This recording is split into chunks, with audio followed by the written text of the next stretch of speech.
For easier continuous fryer cleaning, the oil filter tank has been modified to a 3-layer structure.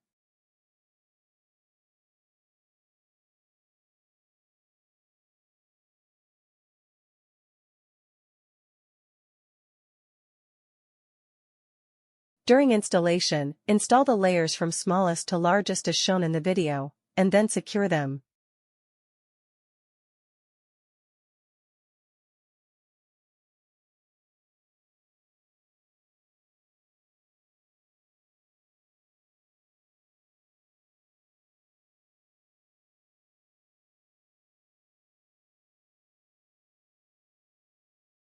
To clean, loosen the top large screw, then remove the top layer.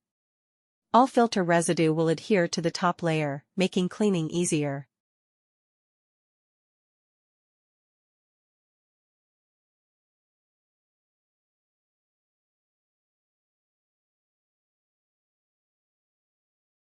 After cleaning, replace the lid and tighten the latches.